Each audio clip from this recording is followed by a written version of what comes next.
Selamat datang kembali ke channel saya. Di video kali ini saya akan mengeksplore tentang 5 fakta unik Kepulauan Banda Maluku yang bikin dunia tercengang, surga kecil yang mengubah sejarah. Pernah nggak kebayang? Ada sebuah pulau kecil di Maluku yang dulunya dianggap lebih berharga dari emas? Bahkan saking berharganya, salah satu pulaunya pernah ditukar dengan Manhattan, yang sekarang jadi New York. Ini bukan legenda, ini sejarah nyata. Selamat datang di Kepulauan Banda, surga kecil Indonesia yang menyimpan rahasia besar dunia. Fakta pertama, Banda, pengubah peta dunia. Di abad ke-17, Belanda dan Inggris berselisih soal satu hal, pala. Inggris menguasai Pulau Ran di Banda, sementara Belanda ngejar total monopoli rempah. Akhirnya terjadi Perjanjian Breda, di mana Inggris setuju menukar Pulau Ran dengan Pulau Manhattan. Yes, pulau kecil di Banda ditukar dengan wilayah yang kini jadi New York City. Kadang, yang mengubah sejarah dunia bukan negara besar, tapi pulau kecil yang bahkan dulu tidak ada di peta. Kepulauan Banda. Dari atas, pulau ini terlihat kecil, sederhana, bahkan mungkin tidak dianggap penting. Tapi di abad ke-16 dan 17, Banda adalah pusat gravitasi dunia perdagangan rempah. Dan dari sini, peta dunia secara harfiah berubah. Saat itu, VOC Belanda dan East India Company Inggris bersaing keras. Mereka tahu siapa yang menguasai Banda, dia yang mengendalikan rempah pala dan otomatis menguasai ekonomi dunia Eropa. Persaingan ini memicu konflik besar. Begitu besar, sampai negara rela menukar wilayah hanya untuk mendapatkan Pulau Banda.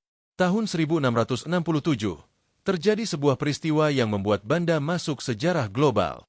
Belanda dan Inggris menandatangani Perjanjian Breda. Isinya sederhana, tapi dampaknya luar biasa. Belanda mendapat Pulau Ran di Banda. Inggris menyerahkan Pulau Ran dan sebagai gantinya mendapat Pulau Manhattan di Amerika Utara. Dan dari Manhattan itulah lahir New York City, kota paling berpengaruh di dunia modern. Bisa dibilang, New York ada hari ini karena Banda. Tanpa pertukaran itu, Manhattan mungkin tidak akan pernah jadi pusat dunia seperti sekarang. Lihat Banda, kecil, sunyi, dikelilingi laut biru. Tapi dulu, dari sinilah para penjajah menarik garis-garis baru di peta dunia. Garis yang tidak hanya memisahkan wilayah, tapi juga menentukan arah sejarah umat manusia. Banda bukan sekadar pulau penghasil rempah. Ia adalah pemicu lahirnya sistem perdagangan global, awal kolonialisme besar-besaran, dan penyebab negara-negara Eropa mulai menggambar ulang peta dunia. Bahkan sejarawan menyebutnya, without Banda, the maps of the world would look very different. Tanpa Banda, peta dunia tidak akan seperti sekarang. Siapa sangka, pulau kecil di timur Indonesia ini pernah menjadi pusat dunia. Banda, pengubah peta dunia, meski banyak orang bahkan belum pernah mendengar namanya. Fakta kedua, rempah yang lebih mahal dari emas. Dulu orang Eropa menyebut pala dari Banda sebagai Gold of the Spice Island. Bayangkan, segenggam pala bisa buat seseorang jadi kaya raya. Karena pala dipercaya bisa mengobati penyakit dan jadi simbol status bangsawan Eropa. Makanya, Banda jadi rebutan berbagai negara kuat dunia. Bayangin, cuma gara-gara biji kecil ini, bangsa-bangsa Eropa rela menempuh lautan ribuan kilometer, perang besar pecah, darah tumpah, bahkan peta dunia ikut berubah. Di masa sekarang, pala mungkin terasa biasa aja, tapi coba tarik waktu ke abad ke-16. Pala dari Kepulauan Banda dianggap sebagai komoditas paling mewah di dunia. Di Eropa, rempah ini dipercaya bisa menyembuhkan penyakit, jadi bahan parfum, bahkan dianggap simbol status sosial tinggi. Waktu itu belum ada kulkas, jadi rempah kayak pala jadi barang penting untuk mengawetkan makanan. Bayangin aja, satu bungkus pala dari Banda di Eropa nilainya bisa setara emas. Bahkan dalam beberapa catatan, harganya lebih mahal dari emas murni. Gara-gara rempah ini, Portugis, Belanda, dan Inggris datang bertubi-tubi ke Banda. Mereka bukan cuma mau dagang, mereka mau menguasai, memonopoli, dan menguasai dunia melalui rempah. Belanda datang dengan strategi.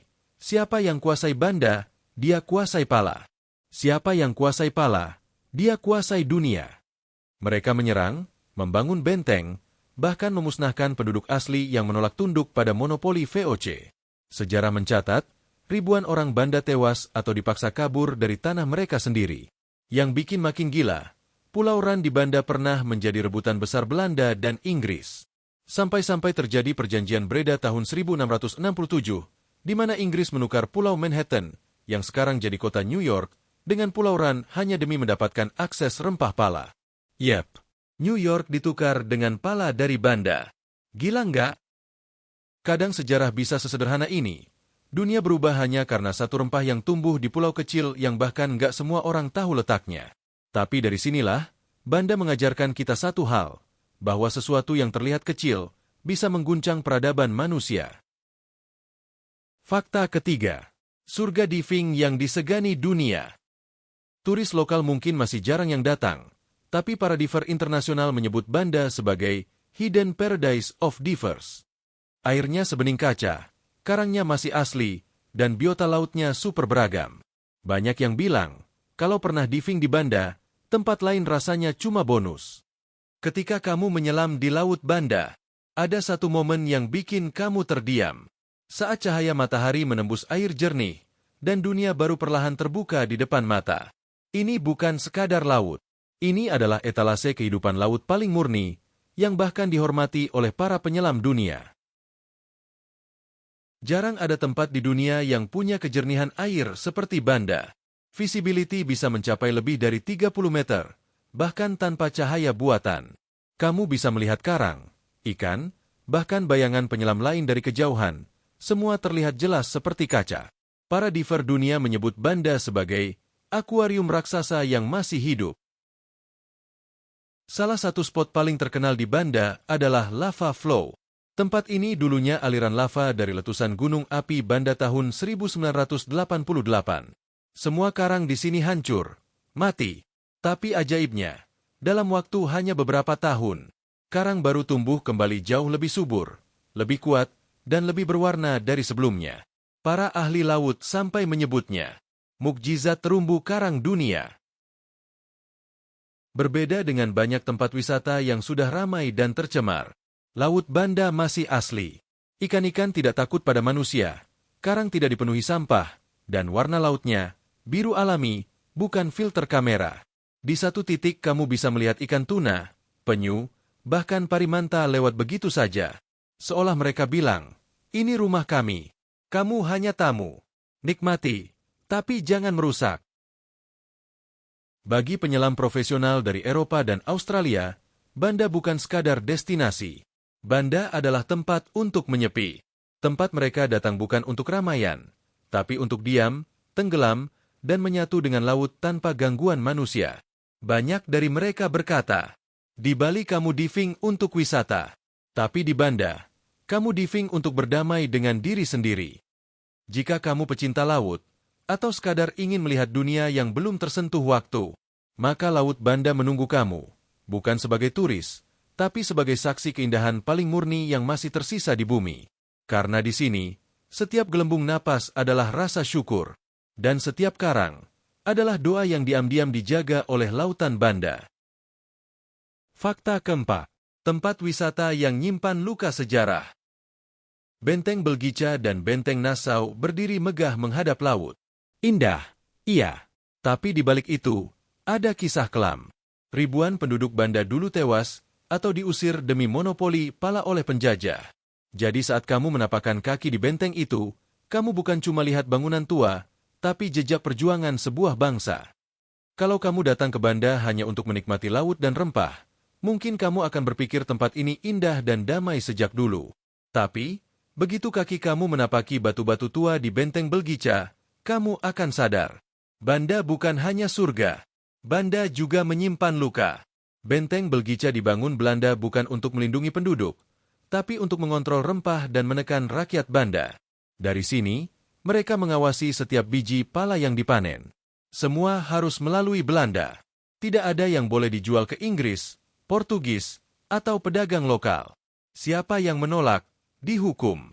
Ada catatan sejarah, penduduk Banda yang melawan dibantai atau diasingkan. Pulau yang kita lihat damai ini, dulunya saksi jeritan yang tak terdengar. Belanda bahkan melakukan operasi militer yang dikenal sebagai Ekspedisi Hongi. Nama yang terdengar indah, tapi menyimpan horor. Mereka menyisir pulau-pulau Banda, membakar rumah, merampas kebun pala, dan mengusir penduduk asli. Banyak yang melarikan diri ke hutan, banyak juga yang tidak pernah kembali. Benteng Belgica berdiri megah, tapi pondasinya bukan hanya batu melainkan air mata. Ironisnya, hari ini Benteng Belgica menjadi tempat wisata. Banyak orang datang, foto-foto sambil tertawa di sudut benteng yang dulu mungkin menjadi tempat tawanan menangis. Tapi begitulah Banda. Meski menyimpan luka, ia memilih untuk menyambut dunia dengan senyum. Penduduk lokal tidak lagi menyebut Banda sebagai tanah peperangan. Mereka menyebutnya dengan lembut, tanah pala, tanah berkat. Kadang, perjalanan bukan hanya soal melihat tempat indah, tapi juga belajar mendengar cerita yang tidak pernah diceritakan patung dan tembok tua. Kalau suatu hari kamu berdiri di atas Benteng Belgica, coba diam sejenak, rasakan angin yang melewati celah dinding, dan bayangkan, mungkin, itu bukan hanya angin, tapi suara masa lalu yang masih berbisik pelan. Fakta kelima, Laut Banda, jalur migrasi paus dan tuna raksasa. Banyak orang nggak tahu, kalau Laut Banda adalah jalur migrasi paus sperma dan tuna sirip kuning. Di musim tertentu, kamu bisa lihat paus muncul dari permukaan air tepat di samping perahu. Bukan di film, tapi di depan mata. Bayangkan kamu berada di atas perahu kecil, hanya ditemani suara angin dan ombak halus yang memecah permukaan laut. Langit biru tanpa batas, dan Laut Banda terhampar luas, tenang, tapi sebenarnya menyimpan kehidupan yang luar biasa. Sedikit yang tahu, Laut Banda adalah salah satu jalur migrasi paus sperma dan tuna terbesar di dunia. Setiap tahun, paus sperma hewan laut raksasa yang beratnya bisa mencapai 50 ton melakukan perjalanan ribuan kilometer dari perairan dingin menuju perairan hangat Indonesia. Dan Banda adalah salah satu tempat favorit mereka untuk singgah, beristirahat, bahkan melahirkan. Bagi nelayan lokal, melihat paus atau gerombolan tuna bukan hal langka. Kadang, saat mereka sedang menjaring ikan, bayangan besar muncul perlahan dari bawah laut.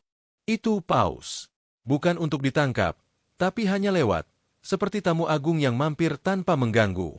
Nelayan Banda percaya, paus adalah pertanda laut yang sehat. Kenapa Laut Banda jadi jalur migrasi penting? Karena di sini ada arus laut dalam yang membawa nutrisi dari dasar laut ke permukaan. Arus ini memicu ledakan plankton, makanan ikan kecil yang menarik tuna dan akhirnya menarik paus yang datang berburu. Lingkaran kehidupan ini sudah berlangsung ratusan tahun, tanpa campur tangan manusia. Kepulauan Banda bukan cuma tentang pala dan sejarah kolonial. Ia adalah potongan surga yang hidup, dengan lautnya, budayanya, dan orang-orangnya yang ramah. Kadang kita sibuk cari destinasi jauh, padahal surga itu ada di negeri sendiri. Jadi, kalau kamu cari tempat yang indah, bersejarah, dan punya cerita yang gak bakal kamu dapat di tempat lain, Pulau Banda adalah jawabannya. Demikian video ini saya buat agar tidak ketinggalan video menarik lainnya. Jangan lupa klik like, subscribe, dan aktifin loncengnya ya.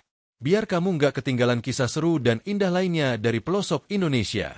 Tulis di kolom komentar, fakta mana dari Banda yang paling bikin kamu kagum?